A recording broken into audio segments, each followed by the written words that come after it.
నమస్తే, welcome to Leo prime time debate. ఈ రోజు మనతో పాటు ఉన్నారు ప్యానెల్లో సీనియర్ జర్నలిస్ట్ సత్యమూర్తి గారు, అదేవిధంగా సీనియర్ జర్నలిస్ట్ కనకదుర్గ వడ్లమణి గారు. సార్ నమస్తే. నమస్కారం. నమస్తే మేడం. నమస్తే అండి. సత్యమూర్తి గారు, అమరావతి అనేది ఏదైతే ఉందో అది ఖచ్చితంగా క్యాపిటల్ ఆఫ్ ఏపీ అని చెప్పేసి 2014లోనే కన్ఫర్మ్ అయినట్టు తెలుసు. దాన్ని 2019లో ఏం జరిగిందో అందరికీ తెలుసు. 2024లో ఏం జరుగుతుందో కూడా చాలా కళ్ళకు కట్టినట్టుగా ఇప్పుడు జరుగుతుంది.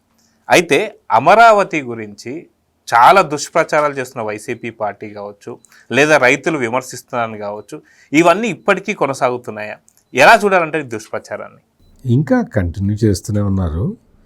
ఈ వైసీపీ బ్యాచ్కి నిర్మాణాత్మక కార్యక్రమాలు టేకప్ చేయటం అనేది వాళ్ళకి చేత కాదు. ఎవరన్నా చేస్తుంటే చూస్తూ ఊరుకోలేరు. మరీ ముఖ్యంగా ఏంటంటే ఈ అమరావతి అనేది జగన్మోహన్ రెడ్డి అండ్ బ్యాచ్ చేసిన దుష్ప్రచారాల మీద బుక్కులు రాస్తే 10 వాల్యూములు, ఇంత పెద్ద వాల్యూములు 10 అవుతాయి. ఒక్కటి కాదు, 2 కాదు, అసలు రకరకాల దుష్ప్రచారాలు. నేను చాలా రాజకీయాలు చూశాను, చాలామంది రాజకీయ నాయకులతో కలిసి తిరిగాను. ఒక జర్నలిస్టుగా విషయ పరిజ్ఞానం నేను సంపాదించుకున్నాను. అన్ని రకాలుగా నేను చూశాను. కానీ నాకు మాత్రం ఈ పాయింట్ అర్థం కావట్లే. రాజధాని మీద అంటే అమరావతి మీద ఇంత కక్ష కట్టాల్సిన అవసరం ఏంటి? ఎందుకు కక్ష కట్టాలి? ఎందుకు అసలు? అంటే తెలుగుదేశం పార్టీ మీద కక్ష ఉందనుకో, జగన్మోహన్ రెడ్డికి ఉండొచ్చు. ఆయన చేతుల్లో నుంచి తెలుగుదేశం పార్టీ అధికారం లాక్కుంది కాబట్టి ఏదన్నా తెలుగుదేశం పార్టీ అంటే కష్టం అని అనొచ్చు. నీకు రాజధాని అమరావతి ఏం చేసింది? నిన్ను పోలవరం ప్రాజెక్ట్ ఏం చేసింది? ఈ అమరావతిని పోలవరాన్ని పెట్టుకొని నువ్వు ఈ కక్ష సాధింపులు ఎందుకు సాధిస్తున్నావు జగన్మోహన్ రెడ్డి అని నేను ఇంక సూటిగా అడగాల్సిన పరిస్థితి అయితే వచ్చింది. నువ్వు ఎందుకు, నీకు అంత కచ్చ ఎందుకు? కూటమి ప్రభుత్వం అధికారంలోకి వచ్చిన తర్వాత అంటే మొత్తం అంత సెటిల్ అయిపోతుందేమో, ఇష్యూస్ అన్నీ సెటిల్ అయిపోతుందేమో అన్న ఉద్దేశంతో రైతులకి ఈ గవర్నమెంట్ మీద అనుమానం వచ్చే విధంగా చాలా రకరకాల ప్రచారాలు చేయించాడు. దురదృష్టం ఏంటంటే కొంతమంది మేము అంటే చంద్రబాబు నాయుడికి మేము అనుకూలం అని చెప్పేవాళ్ళు కూడా ఈ దుష్ప్రచారంలో పార్ట్ అండ్ పార్సిల్ అయ్యారు. చివరికి ఏమైంది? చంద్రబాబు నాయుడు కూర్చోబెట్టి ఆ మున్సిపల్ అడ్మినిస్ట్రేషన్ మినిస్టర్ నారాయణ, కేంద్ర మంత్రి పెమ్మసాని చంద్రశేఖరు, లోకల్ ఎమ్మెల్యే శ్రవణ్ కుమార్ ముగ్గురు కూర్చోబెట్టి 3 మెంబర్డ్ కమిటీ ఇష్యూస్ని సాల్వ్ చేయండి అంటే మొత్తం 1 మంత్లో మొత్తం సాల్వ్ చేశారు. ఇప్పుడు 2వ విడత పూలింగ్కి ల్యాండ్ పూలింగ్కి వెళ్తూ ఉన్నారు. మరి ఇంత ఈ అపోహలు సృష్టించే బ్యాచ్కి ఇది ఒక గుణపాఠం కావాలి. అపోహలు సృష్టించే బ్యాచ్కి మొత్తం కూడా అక్కడ అవతల వైపు సమర్థుడైన నాయకుడు ఉన్నాడు. చంద్రబాబు నాయుడు అత్యంత సమర్థుడు, ఏ సమస్య వచ్చినా సాల్వ్ చేయగలుగుతాడు. అందువల్ల మీ ఆటలు ఇంకా కట్టు. మీకు అమరావతి ప్రోగ్రెస్ అనేది విపరీతమైన వేగంతో ముందరికి వెళ్తూ ఉన్నది. 15 బ్యాంకులు, ఆర్థిక సంస్థలు వచ్చినాయి. కేంద్ర ఆర్థిక మంత్రి నిర్మలా సీతారామన్ వచ్చి ఆ కార్యక్రమంలో పార్టిసిపేట్ చేసి మొత్తం ఇప్పుడు ఐకానిక్ టవర్గా దగ్గర నుంచి అన్నీ కూడా మొత్తం సిఆర్డిబిఏ బిల్డింగ్ ఓపెన్ అయిపోయింది. ఇప్పుడు అన్నీ కూడా చాలా వేగంగా పూర్తి అవుతూ ఉన్నాయి. ఇది చూస్తూ ఉంటే చాలా ఆనందం వేస్తూ ఉన్నది. ఇంకొక ముఖ్యమైన అంశం ఏంటి అంటే ఈ రాజధానిగా అమరావతిని గుర్తిస్తూ కేంద్ర ప్రభుత్వం కూడా త్వరలో పార్లమెంటులో చట్టాన్ని ప్రవేశపెట్టబోతున్నది. ఆంధ్రప్రదేశ్ రాజధాని అమరావతి అనేది ఎక్కడ ఉండాలి అంటే ఆంధ్రప్రదేశ్ రీఆర్గనైజేషన్ యాక్ట్ అని ఉంది. ఆంధ్రప్రదేశ్ని డివైడ్ చేసేటప్పుడు డివైడ్ చేయటానికి ఆ చట్టాన్ని తీసుకొచ్చారు. ఆ చట్టంలో ఉన్న క్లాజుల్ని సవరించటానికి రాష్ట్ర ప్రభుత్వం పంపిన ప్రతిపాదనల్ని కేంద్ర న్యాయశాఖ అంగీకరించింది. కేంద్ర న్యాయశాఖ క్లియరెన్స్ ఇచ్చిన తర్వాత అది నెక్స్ట్ పార్లమెంట్కి వెళ్ళిపోతుంది. పార్లమెంట్లో బిల్లు పెడతారు.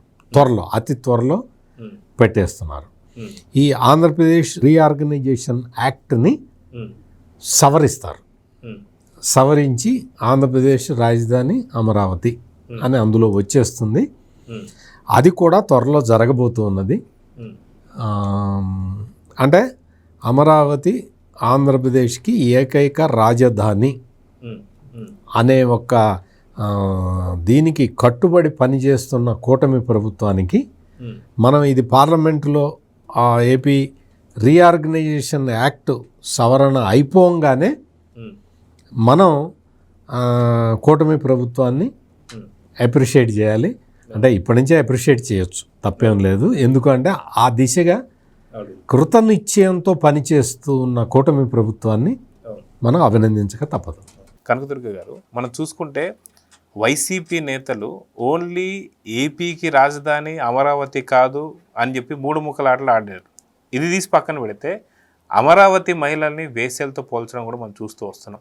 ఇప్పటికీ కూడా విషం చిమ్ముతూనే ఉన్నారు. నిన్నగాక మొన్న అంబటి రాంబాబు వచ్చేసి ప్రపంచంలోని అత్యంత స్థాయి రాజధాని మనకెందుకు అవసరమా అని చెప్పి మాట్లాడుతున్నారు. వాస్తవానికి మీ పిల్లల్లో ఎవరైనా పిల్లవాడికి అందరికీ క్లాస్ ఫస్ట్ కాదు స్కూల్ ఫస్ట్ వస్తే మనం ఆనందిస్తాం. అటువంటిది అవసరమా అని చెప్పేసి అనే వ్యాఖ్యలకి మీరు ఇచ్చే సమాధానం ఏంటి? అసలు అంబటి రాంబాబుకి మనం సమాధానం ఇవ్వాలని ఒకటి ప్రశ్న అయితే, సరే ఇంకా ఆయన మాట్లాడాడు కాబట్టి ప్రజల కోసం మనం చెప్పాలి. ఇప్పుడు రాజధాని అనేది ఎంత అద్భుతంగా ఉండాలి, ఎంత అందంగా ఉండాలి, అసలు మాటల్లో చెప్పుకోలేనంత ఉండాలి.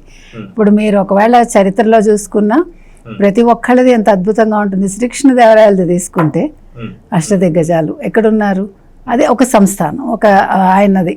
అట్లా మనకి వాళ్ళది మనం సామ్రాజ్యం అనేసరికి మనకు ఒకటి గుర్తుకొస్తుంది, ఫలానా చోట ఆయన కొలువు తీరాడు అనేది. ఆ రకంగా ఉండాలి.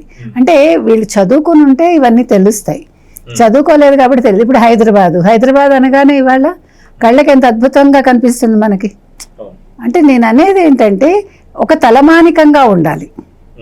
ఇప్పుడు రాజధాని అనేది ఒక రాష్ట్రానికి తలమానికంగా ఉండాలి. అది తెలియకపోతే ఎలాగా? ఇప్పుడు మీరు పట్టణాల్లో ఎందుకుంటున్నారు కదా, అంటే పట్టణాల్లో మీకు అన్ని సదుపాయాలు బాగుంటాయి, పల్లెటూరు కంటాను వస్తారు మీరు. అలాగే రాజధానికి వచ్చేవాళ్ళు, అబ్బా ఇది మన రాజధాని రైగు, ఇది మన సెక్రటేరియట్. ఇవాళ హైదరాబాద్ వచ్చి సెక్రటేరియట్ దగ్గర ఎంతమంది ఫోటోలు తీసుకుంటారు, ఎక్కడికక్కడ. ఇవాళ ఎన్టీఆర్ గార్డెన్స్కి వెళ్ళి తీసుకుంటారు, లేదు ఒక హుస్సేన్ సాగర్ దగ్గర ఎందుకు తీసుకుంటారు? అద్భుత కట్టడాలు కాబట్టి. ఇవాళ మనం మాన్యుమెంట్స్ అని ఎందుకు ఉంచుకుంటాం మనం? ఇవాళ రెడ్ ఫోర్ట్ చెప్తారు మీరు, లేదు మన ఏదైనా సరే మీరు హైదరాబాద్లో కావచ్చు, మొత్తం ప్రపంచం అంతా కూడా ఆ మాన్యుమెంట్స్ని ఎందుకు దాచిపెడుతున్నారు? ఎందుకు వాటిని అంత అపురూపంగా చూసుకుంటారు? అవి పాడైపోతున్నా కూడా మళ్ళా వాటిని మాడిఫై చేసి ఒక అందంగా తీర్చిదిద్దాలి. ఇది మన చరిత్రకి సంబంధించింది, ఇది శిథిలావస్థకి చేరకూడదు అనుకుంటాం. అలాగా అమరావతి అనేది ప్రపంచంలో ఒక అద్భుతమైన సుందర నగరంగా ఉండాలి. ఓకే, ఆంధ్రప్రదేశ్ తెలుగు వాళ్ళ రాజధానిది. వాళ్ళు చూసారా ఎంత ఖర్చు పెట్టి ఎంత అద్భుతంగా కట్టుకున్నారో. అంటే మనని మనం అక్కడ ప్రజెంట్ చేసుకోవటం, వాళ్ళల్లో మనని మనం గ్లోరిఫై చేసుకోవటం అది. కాబట్టి అంబటి రాంబాబు అనే వ్యక్తికి, అంటే వాళ్ళ ఉద్దేశంలో ఏంటంటే జగన్మోహన్ రెడ్డి అనే వ్యక్తి ప్యాలెస్లో ఉండాలి. ఇప్పుడు తాడేపల్లిలో ఒక చిన్న ఇల్లు కట్టుకోవచ్చుగా, మరి ఎందుకు ప్యాలెస్ కట్టుకున్నారు ఆయన? ఇప్పుడు నీ ప్యాలెస్ కంటే ధీటుగా అమరావతి నగరం ఉండకూడదా, రాజధాని ఉండకూడదా? అంటే ఓన్లీ మీరు వెళ్తే తాడేపల్లిలో జగన్మోహన్ రెడ్డి ఇల్లు చూసి వచ్చేయాలా, అద్భుత కట్టడం అని. అంటే అమరావతి అద్భుతంగా ఉండకూడదు, మీకు అక్కడ పరిపాలన సరిగా సాగకూడదు. మీరు అన్నారు 3 ముక్కలాటని, ఏ ముక్క కూడా సరిగా చేయలేదుగా. పోనీ అలాగని ఒక్క మొక్క అయినా ఆయన ఏదైనా సవ్యంగా అందంగా చేశాడా? కొత్తగా ఏమైనా నిర్మించాడా ఆయన? ఓన్లీ ఏం నిర్మించారు మీరు? రిషికొండ తవ్వేసి మీకోసం కట్టించుకున్నారు, మీకోసం, మీ సొంతం కోసం కట్టించుకున్నారు తప్ప ప్రజల కోసం పరిపాలనా భవనంగా కట్టించలేదు దాన్ని. మరి అక్కడ ఎందుకు కట్టించారు అంబటి రాంబాబు? దానికి కూడా సమాధానం చెప్పండి. రాజధాని ఉండకూడదు, రాజధానికి ఇంత భూమి అక్కర్లేదు, రాజధానికి అద్భుతమైన కట్టడాలు అక్కర్లేదు, ఒక మామూలు ఒక గుడిసెలో ఉంటే చాలు. కానీ మీకు మాత్రం రిషికొండలో మరి ఎందుకు 500 చిల్లర కోట్లు ఖర్చు పెట్టి మీరు కట్టించుకున్నారు? మరి దానికి సమాధానం చెప్పండి. మరి యలహంకలో ప్యాలెస్లో ఎందుకుంటాడు మీ జగన్మోహన్ రెడ్డి? తాడేపల్లిలో ప్యాలెస్లో ఎందుకుంటాడు? హైదరాబాద్లో లోటస్ పాండ్లో ఎందుకుంటాడు? మామూలు ఒక ఫ్లాట్లో ఉండలేడా ఆయన? ఒక చిన్న ఇంటిలో ఉండలేడా? మరి ఒక వ్యక్తి నిన్నగాక మన డబ్బులు సంపాదించుకుని ఇంత పెద్ద కట్టడాల్లో ఉంటూ ఉంటే, ఒక రాష్ట్ర రాజధాని ఇది అందరికీ సంబంధించింది కాబట్టి దాన్ని అంత అద్భుతంగా కట్టాలి. కట్టాక అది సింగపూర్ తరహాలో కడతారా, మరొక తరహాలో కడతారా? కడతారు. ఎందుకంటే అన్ని వసతులు అక్కడ ఉండాలి. రాష్ట్ర రాజధానికి వచ్చే వాళ్ళు నిత్యం వేలల్లో వస్తారండి. వచ్చే వాళ్ళకి సకల సదుపాయాలు ఉండాలిగా అక్కడ. దానికి తగ్గట్టుగా అంత స్పేస్ ఉండాలి కదా. ముందు రోడ్లు విశాలంగా ఉండాలి కదా. ఇప్పుడు మీరు అశోకుడు రోడ్లు వేయించను, చెట్లు ఇరువైపులా నాటించను, బావులు తవ్వించను ఎందుకు చేశాడు ఆయన? ఒక రాజుగా ఉండి ప్రజలకు కావాల్సిందే చేస్తాడు ఎవడైనా. ఇవాళ చంద్రబాబు నాయుడు గారు అదే చేస్తున్నారు. దాని మీద పడి ఏడిస్తే ఎట్లా? ప్రజలకు ఏం కావాలో అది చేయటం అనేది ఇక్కడ ముఖ్యమంత్రిగా ఆయన విధి. అది ఆయన సొంతానికి చేసుకోరు, ప్రజల కోసం చేస్తున్నారు.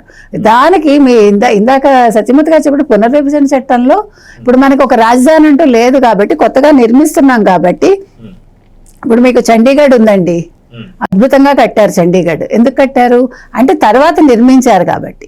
కాబట్టి ఇప్పుడు దానంతటా అది ఏర్పడి ఏదో ఒక రకంగా ఉంటే దాన్ని మీరు మార్చలేరు. కానీ మనం కొత్తగా ప్లాన్ చేసి కట్టేటప్పుడు దాన్ని ఒక పద్ధతిలో అందంగా అందమైన కట్టడాలతో కడతాం మనం. ఇప్పుడు అదే జరుగుతోంది. దానికి నువ్వేడిస్తాలో ఒక తెలుగువాడిగా మీరు అపోజిషన్లో ఉన్నా కూడా అప్రిషియేట్ చేయాలి. లేదంటే మీరు అసలు అమరావతిలో ఉండకండి. ఎవడేడ్చాడు మిమ్మల్ని ఆంధ్రాలో ఉండమని? మీకు అక్కడ అభివృద్ధి చూసి ఎవరో లేకపోతే మీరు హ్యాపీగా, మీకు హైదరాబాద్ ఉంది, లేకపోతే మీ యలహంక ఉంది, ఎక్కడో ఒక చోట ఉండండి. మీరు అసలు ఆంధ్రాలో ఉండద్దు. మీరు అపోజిషన్లో ఉండి మీరు ఒక దాన్ని అప్రిషియేట్ చేయకపోయినా సరే, ఇది కాదు ఇలా కాదు ఇలా ఉండాలి అని చెప్పలేకపోయినా మీరు అసలు ఆంధ్ర రాష్ట్రంలో ఉండద్దు. మీరు ఆంధ్ర ప్రజలకి నష్టం చేకూర్చేలాగా మాటలు మాట్లాడకండి, వాళ్ళ మనసులు బాధ పెట్టకండి అని మనం ఇవాళ అంబటి రాంబాబు గారికి చెప్తున్నాం. సత్యమూర్తి గారు, మనం చూసుకుంటే జగన్ ఇప్పుడు 2.0 అంటున్నాడు. అంటే జగన్ 1.0లో అక్రమాలు, అవినీతి, హత్యలు, అదేవిధంగా బటన్ నొక్కడాలు ఇవి చూసాం. అదేవిధంగా ఇప్పుడు జగన్ 2.0 అనగానే రప్పరప్ప వినిపిస్తుంది. వాటన్నిటికీ తోడుగా ఇప్పుడు రప్పరప్ప అని చెప్పి అంటున్నాడు. ఈసారి కార్యకర్తలు చూసుకుంటున్నా అంటున్నాడు. అదే కార్యకర్తని ఏదైతే రెంటపల్లెటూరులో సింగయ్యని ఎలా తొక్కించాడో మనం చూసాం. సో రాబోతున్న 2.0కి ఉదాహరణ ఇదే అన్నట్టు మనకు చాలా క్లారిటీగా అర్థమైంది. అదే మనం చంద్రబాబు నాయుడు గారిని చూసుకుంటే CBN 1.0లో మన హైదరాబాద్, సైబరాబాద్ లాంటి కట్టడాలు మనం చూసాం. అదే ఇప్పుడు CBN 2.0లో చూసుకునేసరికి ఇటు అమరావతి కావచ్చు, ప్లస్ 3 ప్రాంతాలు కావచ్చు, అటు సీమ కావచ్చు, ఇటు ఆంధ్ర కావచ్చు, ఇటు సీమ, ప్రతి ఒక్క ప్రాంతాలు కూడా ఎలా డెవలప్మెంట్ చేస్తున్నా చూస్తున్నాం. సో CBN 2.0 అంటే అమరావతి నుంచే స్టార్ట్ అవుతుందని చెప్పి అనుకోవచ్చు అంటారా కట్టడాల నుంచి? CBN 2.0 కాదు, ఇన్ 4.0 ఇది. 4వసారి ముఖ్యమంత్రి అయ్యాడు. 4వసారి ముఖ్యమంత్రి అయ్యి, అంటే 4 సార్లు కూడా ఆయన చేసినవన్నీ, ఆయన సృష్టించినవన్నీ అద్భుతాలే. ఆ అద్భుతాలని అద్భుతాల్లాగా చూడటం చేతకాక ఆ అద్భుతాలని దరిద్రంగా ఫీల్ అవుతున్న ఈ అంబటి రాంబాబు లాంటి వాళ్ళని మనం గుర్తుపెట్టుకోవాలి.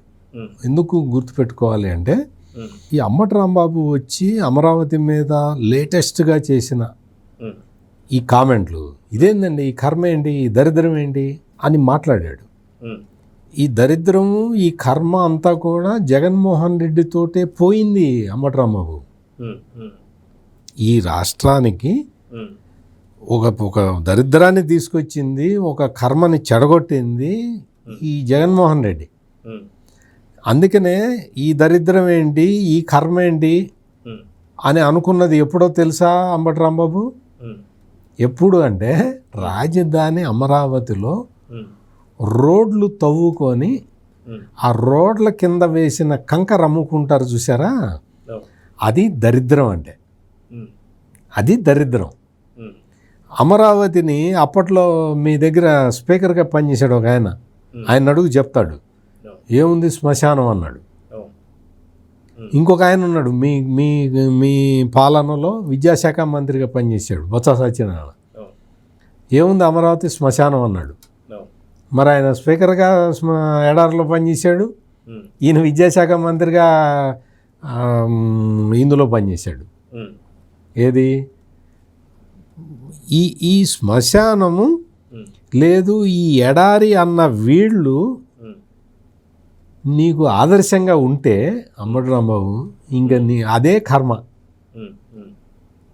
దరిద్రం ఏంట అంటే ఒక ప్రపంచ స్థాయి రాజధాని కడతాడా చంద్రబాబు నాయుడు?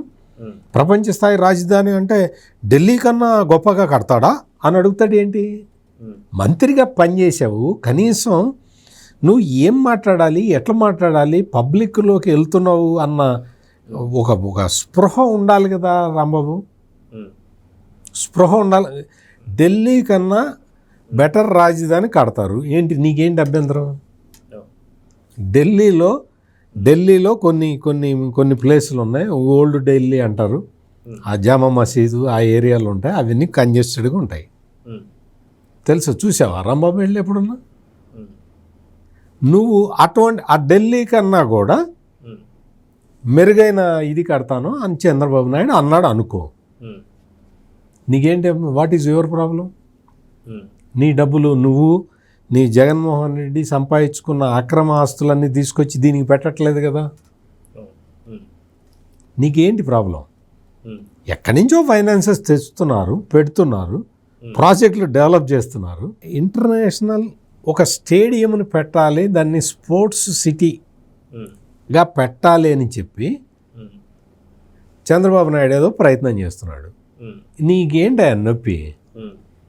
నీకేంటి నొప్పి? స్పోర్ట్స్ సిటీ పెట్టి స్పోర్ట్స్ సిటీ ఎందుకు పెట్టాలి అంటే కూడా దానికి రీజనింగ్ చెప్పారు.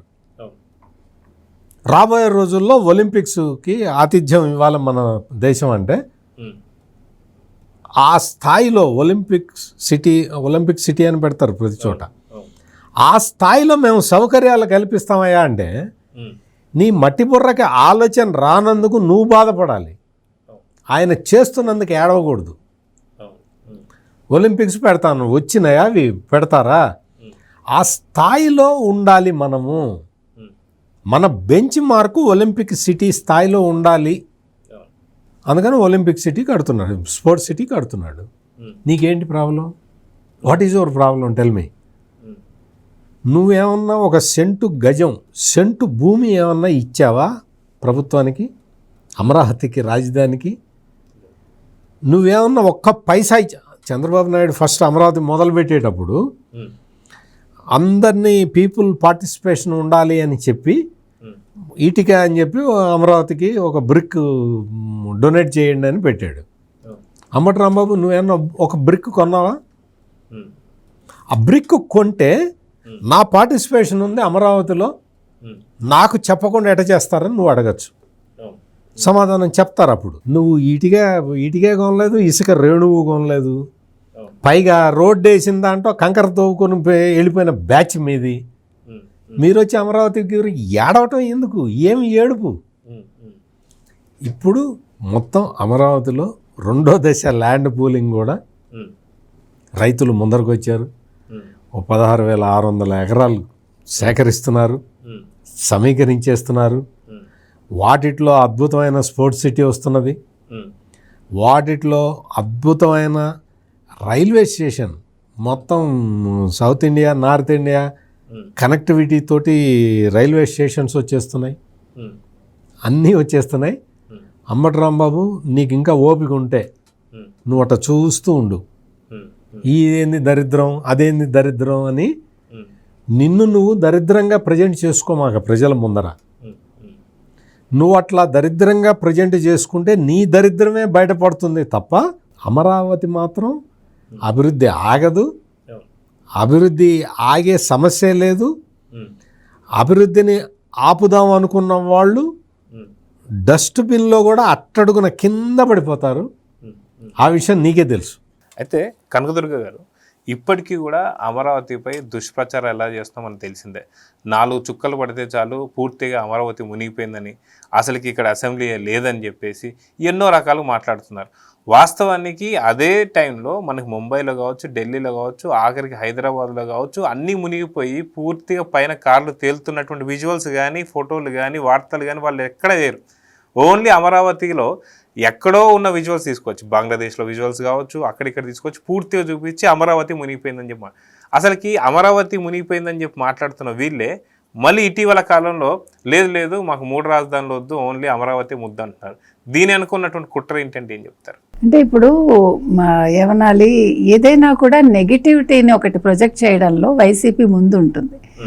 రేపు మంచి జరుగుతుందంటే ఇవాళ దాన్ని నెగిటివ్గా చూపించాలి. ఇప్పుడు ఒక అంతర్జాతీయ ప్రమాణాలతో ఇవాళ ఒక రాజధాని నిర్మించాలని చంద్రబాబు నాయుడు గారు అనుకున్నారు. అంటే ప్రపంచ స్థాయి అంత ప్రమాణాలతోటి ప్రతిదీ ఆయన దృష్టి ఎప్పుడు కూడా ఆ లెవెల్లోనే ఉంటుంది. అంటే అంత లెవెల్కి ఆంధ్రప్రదేశ్ ప్రజలు తీసుకెళ్లాలనేది వారి ఉద్దేశం.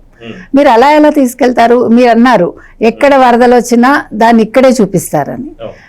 అది వాళ్ళ నైజం. అది ఎందుకంటే ఇప్పుడు పోనీ అలాగని వాళ్ళు అమరావతి వదిలేసి వెళ్తున్నారు, అమరావతి చుట్టుపక్కల వాళ్ళు వెళ్ళటం లేదు కదా. ఇప్పుడు మీరు ఎవరు జగన్మోహన్ రెడ్డిని తీసుకుంటే 2019-24 మధ్యలో ఏ బిల్డింగ్లు అయితే చంద్రబాబు నాయుడు గారు కట్టించారో అందులోనే కదా వాళ్ళు అన్ని శాఖలు నిర్వహించారు. పోనీ కొత్తగా ఒక బిల్డింగ్ ఆయన కట్టాడు, ఆయన కొత్తగా ఏమైనా తీసుకొచ్చాడు ఆయన.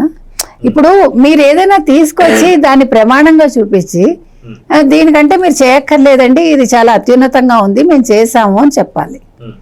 మీరు ఏమీ చేయకుండా చేస్తున్న వాళ్ళని వద్దని ఇవాళ మళ్ళా మీకు తెలుసు సింగపూర్ మంత్రి ప్రకటించాడు, మేము మళ్ళా పార్టిసిపేట్ అవుతాము, మీతో కలిసి భాగస్వామ్యంతో మేము పనిచేస్తాము, రాజధాని నిర్మాణంలో మేము పాలు పంచుకుంటామని. అవన్నీ చేయకూడదు వాళ్ళు అవన్నీ చేయకుండా ఉండాలి అన్నమాట, వీళ్ళ ఉద్దేశం అది. అందుకని వాళ్ళు ఏం చేస్తారు, ఇక్కడ నీళ్లున్నాయి లేదా ఇక్కడ వర్షం వస్తే ఇది మునిగిపోతుంది అంటే మీరు రాకండి అని వాళ్ళకి ఇండైరెక్ట్గా చెప్పడం కోసం ఇవన్నీ ప్రొజెక్ట్ చేస్తారు. మీకు ఎన్నిసార్లు చెప్పినా ఒకటేనండి, జగన్మోహన్ రెడ్డి కావచ్చు, అప్పట్లో పనిచేసిన వీళ్ళందరికీ కావచ్చు, ఓడిపోయిన ఎమ్మెల్యేలు కావచ్చు, ఎవరికైనా కూడా ఆంధ్రప్రదేశ్ అభివృద్ధి చెందకూడదు. ముఖ్యంగా చంద్రబాబు నాయుడు గారు దాన్ని అభివృద్ధి చెయ్యకూడదు. ఆయనకి పేరు వచ్చేస్తుంది, చరిత్రలో ఆయన నిలిచిపోతారు. ఇది మేము భరించలేము. అంటే ఇట్లాగ నెగిటివిటీ. ఇప్పుడు 40 నుంచి 50 వేల ఎకరాలు కలెక్ట్ చేసేస్తున్నారు, ఇంత అవసరమా అంటారు. మరి ఎంత అవసరం? ఇప్పుడు మళ్ళా మీరే ఏమంటున్నారు, ఇదే సాక్షి ఇవాళ ఏం రాసింది, నిన్న ఇవాళ అసలు రాజధాని అంటారు, దాన్ని మున్సిపాలిటీ అంటారు, కొన్ని గ్రామాలకే పరిమితం చేశారు, ఇంత చిన్న రాజధాని ఉంటుందా అని నిన్న వాళ్లే రాసుకున్నారు. అంటే కాంట్రడిక్టరీ వాళ్ళకి వాళ్లే. అంటే దీన్ని బట్టి మీకు అర్థమైందా? ఇప్పుడు వీళ్ళు ఏదో చెప్తారు చూడండి, ఏదో వెళ్తుంటే ఏదో మొరుగుతాయని, అట్లాగా వీళ్ళు ఎన్ని మాట్లాడినా ఇప్పుడు చంద్రబాబు నాయుడు గారు కట్టేది ఆపరు. 2028-29కి అటు అమరావతి పూర్తవుతుంది, ఇటు పోలవరం పూర్తవుతుంది. వీళ్ళ ఏడుపులు మిగులుతాయి అంతే. తెల్లారు లేచాక వీళ్ళకి ఏడవడమే పని. సాక్షికి అసలు ఒక మంచి వార్త ఇద్దామనే దృక్కోణమే ఉండదు వాళ్ళకి. ఎంతసేపు తెల్లారు లేచి అమరావతి మీద పడదామా, పోలవరం మీద పడదామా, అభివృద్ధి మీద పడదామా, ఇవన్నీ కూడా ఎలా నెగిటివ్ చేయాలి, లేకపోతే భూములు ఇచ్చిన రైతులకి ఎలా నెగిటివ్గా మనం ప్రొజెక్ట్ చేయాలి చంద్రబాబు నాయుడిని, ఇవి తప్ప ఇంకొక వార్త మీరు నాకు చూపించండి సాక్షిలో కానీ సాక్షి ఛానల్లో కానీ. కాబట్టి వీళ్ళు ఏది మంచి జరుగుతోందంటే, ఎందుకంటే వాళ్ళు చెయ్యలేరు. ఇప్పుడు జగన్మోహన్ రెడ్డికి ఎంతసేపు అవినీతి చేయమనండి చేస్తాడు, స్కాములు చేయమనండి చేస్తాడు, హీజ్ ఎక్స్పర్ట్ ఇన్ దట్. అదే ఒక రాజధాని నిర్మించమనండి అంటే ఏంటి అంటాడు ఆయన. రాజధాని నిర్మాణం చేతకాని జగన్మోహన్ రెడ్డి ఇవాళ చంద్రబాబు నాయుడు గారు చేస్తూ ఉంటే తను మాట్లాడకుండా తన చుట్టూ ఉండే వాళ్ళ చేత నెగిటివ్ మాట్లాడిస్తాడు. అంటే ఆయన తట్టుకోలేడు. ఎవరైనా మంచి చేస్తున్నారంటే తండ్రినే మెచ్చుకోడు, ఇంకా చంద్రబాబు నాయుడు గారినే మెచ్చుకుంటాడు ఆయన. తండ్రి ఇప్పుడు అవసరానికి తండ్రి ఫోటో వాడుతున్నాడు కానీ ఎప్పుడైనా తండ్రిని మెచ్చుకోగా ఆయన నోటి వెంట మీరు ఒక్కసారి విన్నారా, మా నాన్నగారు రాజశేఖర్ రెడ్డి గారు ఇంత మంచిగా చేశారు అని ఇన్ని సంవత్సరాల్లో, గత 11 సంవత్సరాల్లో మీరు ఎప్పుడైనా ఒక్కరోజు విన్నారా? అంటే తను భరించలేడు. అంటే కొన్ని మనస్తత్వాలు ఉంటాయండి. వాళ్ళు దేన్ని కూడా తట్టుకోలేరు. ఎవరైనా పొగిడితే భరించలేరు, ఎవరైనా మంచి చేస్తే భరించలేరు. ఒక ఆత్మన్యూన్యత అంటాం చూడండి, అది ఆయనకి చాలా ఎక్కువ. అందుకని జగన్మోహన్ రెడ్డి మళ్ళీ మాట్లాడలేడు, అలాగని ధైర్యంగా తిట్టలేడు. మీరు అది కూడా గమనించండి. జగన్మోహన్ రెడ్డి తనంతట తాను 4 వాక్యాల్లో ఎదుటి మనిషిని తిట్టలేడు, పొగడలేడు. Because he cannot do that. ఆయన స్క్రిప్ట్ ఇస్తే ఆ స్క్రిప్ట్ చదువుతాడు అంతే. ఇప్పుడు మీ మీద కోపం ఉందని మిమ్మల్ని పటపట 4 మాటలు అనలేడు. అంటే ఏదీ లేదు, ఒక లక్కుతో ఆయన ముఖ్యమంత్రి అయ్యాడు అంతే. కాబట్టి ఇవాళ వీళ్ళు మాట్లాడతారండి, వీళ్ళ మాటలకి సమాధానం ఏంటంటే చంద్రబాబు నాయుడు గారి చేతలే సమాధానం, పోలవరం పూర్తవడమే సమాధానం, అమరావతి రాజధానిగా ఆ నిర్మాణం పూర్తయి ఆ ప్రారంభోత్సవం జరగడమే వీళ్ళ నోటికి తాళాలు పడ్డాయి. అదే సత్యమూర్తి గారు మనం చూసుకుంటే క్రెడిట్ చోరీ అనే వాటి గురించి మాట్లాడుతున్నాడు జగన్మోహన్ రెడ్డి. ఈ మధ్యకాలంలో సాక్షి ఛానల్లో కావచ్చు, పత్రికలో మనం చాలా చూస్తున్నాం. వాస్తవానికి ఈ క్రెడిట్ అనేది ఎందుకని జగన్ తీసుకోలేకపోయాడు అంటే ఏమీ చేయలేదని చెప్పేసి తనే చెప్పుకుంటున్నాడు. సో పూర్తిగా కట్టడాలు కావచ్చు లేదా కంపెనీలు కావచ్చు, ఏదైనా సరే అక్కడ చంద్రబాబు నాయుడు గారు చేస్తున్నారు కాబట్టి క్రెడిట్ వస్తుందని చెప్పి ఇప్పుడు క్రెడిట్ చోరీ అంటున్నారు. మరి అదే గతంలో అసలుకి రాజధాని అంటే 4 వీధులు చాలు, 4 బిల్డింగ్ చాలు అన్నప్పుడు ఆ 4 వీధులు 4 బిల్డింగ్లు ఎందుకని జగన్ కట్టించలేదని చెప్పి వైసీపీ నేతలే చాలామంది అడుగుతున్నారు. ఇదంతా తీసి పక్కన పెడితే ఒక పక్క విధ్వంసం అనేది జగన్, ఓ పక్కన అభివృద్ధి అంటే చంద్రబాబు నాయుడు అంటున్నారు. విధ్వంసం అనగానే మనకు గుర్తొచ్చేది ప్రజావేదిక కూల్చడం, రావడం ప్రజావేదిక కూల్చేశాడు, అక్కడ విధ్వంసం స్టార్ట్ అయింది. అదే విధ్వంసం అనేది 151 నుంచి 11 స్థానాలకు పరిమితమైంది. అదే విధంగా చూసుకుంటే చంద్రబాబు నాయుడు గారు అసలు అమరావతి స్టార్ట్ చేసింది ఆయనే, ఇప్పుడు మళ్ళీ ముగించేది ఆయనే అన్నట్టు మనకు చాలా క్లారిటీగా అనిపిస్తుంది. సో క్రెడిట్ చోరీ అని చెప్పి జగన్మోహన్ రెడ్డి గారు అంటున్నారంటే ఏమీ నేను చేయలేదని చెప్పేసి ఖచ్చితంగా ఒప్పేసుకుంటున్నట్టేనా అంటే ఏమంటారు? ఈ దేశంలో ఒక తల్లి కాంగ్రెస్ ఉంది, ఆంధ్రప్రదేశ్లో దాని పిల్ల కాంగ్రెస్ ఉంది, అంటే వైఎస్ఆర్ కాంగ్రెస్ పార్టీ. తల్లి కాంగ్రెస్ వాళ్ళు ఏదో బీహార్ ఎలక్షన్ల ముందర ఓటు చోరీ అని పెట్టారు, అనే కాన్సెప్ట్ తీసుకున్నారు.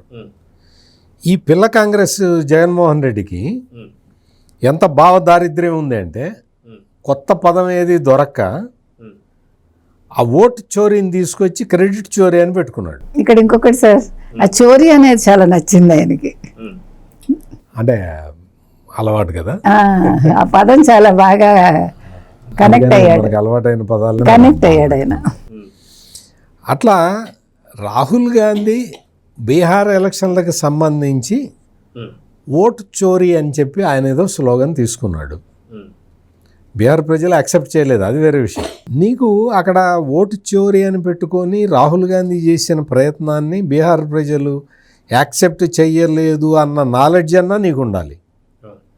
నీకు ఆ కనీస జ్ఞానం కూడా లేకుండా క్రెడిట్ చోరీ అని చెప్పి దాన్నే కాపీ కొట్టడం, నీ ఎంత భావ దారిద్ర్యంలో కొట్టుమిట్టాడుతున్నావు. కొత్త పదం కూడా కనిపెట్టలేని భావ దారిద్ర్యంలో ఉన్నావు. మీరు అన్నప్పుడు నాకు ఇంకోటి కూడా గుర్తొచ్చింది సార్, ఎంత భావ దారిద్ర్యంలో ఉన్నాడంటే ఇక్కడ లోకేష్ గారు యోగాలు అని చెప్పి తీసుకుంటూ వెళ్తూ ఉన్న సమస్యల్ని ఏదైతే ఉందో అది అక్కడ రెడ్ బుక్ అని చెప్పి కాన్సెప్ట్ తీసుకొచ్చి ఇది ఏదైతే కాన్స్టిట్యూషన్కి వ్యతిరేకంగా తీసుకెళ్ళిన వాళ్ళకి రెడ్ బుక్ అన్నారు. ఈయన డిజిటల్ బుక్ అన్నాడు, బ్లూ బుక్ అన్నాడు, లైబ్రరీ అన్నాడు, ఎక్కడ కనిపించడం లేదు. దాని మీద కూడా ఒక స్టాండ్ తీసుకోలేని వ్యక్తి నిజంగా ఒక పార్టీకి అధినాయకుడు అంటే నమ్ముతారా సార్? ఇప్పుడు చెప్పే కదా, అతనికి ఈ భావ దారిద్ర్యంతో కొట్టుమిట్టాడుతున్నాడు. రెడ్ బుక్కు పోటీగా బ్లూ బుక్ తెస్తా అన్నాడు, ఆ బ్లూ బుక్ తేలేదు, తేకుండా డిజిటల్ బుక్ అన్నాడు. డిజిటల్ బుక్ అని మెడికల్ కాలేజీలని చంద్రబాబు నాయుడు ప్రైవేట్ వాళ్ళకి అమ్మేస్తున్నాడు, 1,000,000 సంతకాలు అన్నాడు. 1,000,000 సంతకాలు అంటే అది 1,00,000 సార్లు జిరాక్స్ తీసినా కానీ అవి 1,00,000 కావట్లా. అంటే ఎన్ని సంతకాలు ఉన్నాయో మీరు ఆలోచించుకోండి. నీకు అంతకు ముందర రీకాలింగ్ చంద్రబాబు మేనిఫెస్టో అని పెట్టాడు ప్రోగ్రాము. దాన్ని ఈ క్యూఆర్ కోడ్ స్కాన్ చేయండి అన్నాడు. జనం భయపడిపోయారు. ఈ క్యూఆర్ కోడ్ వాళ్ళెవరో పాపం క్యూఆర్ కోడ్ స్కాన్ చేశారట, వాళ్ళ బ్యాంక్ అకౌంట్లో ఉన్న డబ్బులు మాయమైపోయినాయి. అనంతపూర్లో జరిగింది సంఘటన. అమ్మ అట్లా వైసీపీ కార్యకర్త మళ్ళీ వైసీపీ వాడే చేస్తాడు కదా. కొట్టేసింది కూడా వైసీపీ వాడి దగ్గర. అదే ఇక వైసీపీ వాడే స్కాన్ చేశాడు. స్కాన్ చేస్తే వాడి అకౌంట్లో ఉన్న డబ్బులు ఎంత ఉంటాయి, 500, 600, 1000 రూపాయలు ఉంటాయి, అవి పోయినాయి. అవి పోయేటప్పటికి ఏందిరా ఇది స్కాన్ చేస్తే నా డబ్బులు పోతున్నాయని చెప్పి వాడే చెప్పాడు అందరికీ. దాంతో మొత్తం ఆ యాప్ మొత్తం బంద్ అయిపోయింది. అరే ఇది స్కాన్ చేస్తే కొట్టేస్తారు డబ్బులు, మనమే కొట్టేస్తారు. ఎవరైతే స్కాన్ చేస్తాడో ఆ డబ్బులు కొట్టేస్తారని చెప్పి ఎవడు స్కాన్ చేయాల. ఇప్పుడు ఈ డిజిటల్ బుక్ అన్నాడు కదా, నిజంగా మామూలు పరిస్థితుల్లో కనకదుర్గ గారు మీకు డిజిటల్ బుక్లో గనక పుంఖానుపుంఖాలుగా కంప్లైంట్లు వచ్చినట్టయితే ఈ పాటికి పబ్లిష్ చేసేవాడా కదా, ఈ పాటికి అందరికీ చెప్పేవాడా కదా. జగన్మోహన్ రెడ్డి మీదే కంప్లైంట్ ఈ పాటికి అందరికీ చెప్పుండేవాడు డిజిటల్ బుక్లో ఇన్ని కంప్లైంట్లు వచ్చినాయి, ఇన్ని వచ్చినాయి అని చెప్పి. కనీసం అందులో ఎన్ని కంప్లైంట్లు వచ్చినాయో కూడా చెప్పలేని పరిస్థితుల్లో ఉన్నాడు అంటే అసలు కంప్లైంట్లు రానట్టు లెక్క. ఇంకా నీ డిజిటల్ బుక్ ఏంటి, నీ డిజిటల్ బుక్, నీ వ్యవహారాలు ఇవన్నీ కూడా ప్రజలు చాలా దగ్గర నుంచి చూస్తున్నారు. వీటన్నిటితో పాటు దరిద్రం ఏంటి అంటే ఈ అంబటి రాంబాబు లాంటి వాళ్ళు వచ్చి ఈ దరిద్రపు కామెంట్లు చేయటం. నేను ఎన్ని దరిద్రాలు చెప్పాను, ఒకటి అంబటి రాంబాబు దరిద్రం, ఇంకొకటి జగన్మోహన్ రెడ్డి దరిద్రం, 3 వీళ్ళందరికీ ఉన్న భావ దారిద్ర్యం. ఇంకేం చెప్పాలి, ఇంకెన్ని చెప్పాలి. వీళ్ళు మొత్తం అమరావతి మొత్తం సర్వనాశనం చేసి సంతోషపడదాం అన్న వికృతమైన మనస్తత్వం గల మనుషులు వీళ్ళు. అందుకనే ఈ రోజుకి వాళ్ళు జీర్ణించుకోలేకపోతున్నారు. ఏం చేయాలో అర్థం కావట్లా. ఏం చేస్తారు, ఆ గమ్మున అక్కడ కూర్చోండి, మీకు డెవలప్మెంట్ జరుగుతూ ఉంటుంది, ఆ డెవలప్మెంట్ జరిగినవన్నీ మీకు వీడియోలు పంపిస్తాం మేము కావాలంటే, అది చూసుకోండి, ఆనందించండి. ఈ రాష్ట్రం బాగుపడుతున్నది, ఈ రాష్ట్రానికి ఒక రాజధాని మనం సర్వనాశనం చేసి ఇచ్చాం. ఈ రాష్ట్రాన్ని మనం సర్వనాశనం చేసిన రాష్ట్రాన్ని చంద్రబాబు నాయుడు బాగు చేస్తున్నాడు అని ఎప్పటికప్పుడు వీడియోలు కావాలంటే పంపిస్తాను, నేనే పంపిస్తా. అవి చూసుకొని సంతోషపడండి. లేకపోతే 4 తలుపులు వేసుకొని అక్కడ ఏమన్నా కిటికీలు కూడా ఏమన్నా ఉంటే అవి కూడా వేసుకొని, ఆ కిటికీలకు కూడా ఏమన్నా బొక్కలు ఉంటాయేమో ఆ కర్టెన్లన్నీ దగ్గరికి లాగి ఏడవండి, ఒక రూమ్లో కూర్చొని ఏడవండి ఈ వీడియోలు చూసుకుంటూ. అంతే తప్ప మీ వల్ల ఏమీ కాదు, మీరు ఏమీ చేయలేరు. మీరు చేయగలిగిందల్లా లిక్కర్ స్కాండలు, నకిలీ మద్యం అమ్మకాలు, లేకపోతే ఇంక ఈ దరిద్రాలన్నీ మనం ఏం చెప్తాం. ఇంకా అసలు ఈ దరిద్రాలు మనం ఎన్నిసార్లు చెప్పుకుంటాం. అందుకని దరిద్రం మీతోటే ఉంచుకోండి. రాష్ట్రం మాత్రం సుభిక్షంగా ఉండబోతూ ఉన్నది, ఇప్పటికే వచ్చింది, ఇంకా సుభిక్షంగా ముందరికి వెళ్తుంది. ఆంధ్రప్రదేశ్ అంటే అక్షర క్రమంలోనే కాదు నెంబర్ 1 అనేది త్వరలో రుజువు కాబోతూ ఉన్నది. మీ బాధ, మీ దరిద్రము, మీ శోకము, మీ ఆక్రోశము, మీ ఆక్రందన, ఇటువంటివన్నీ మీరు 4 గదుల్లో కూర్చొని ఏడవండి.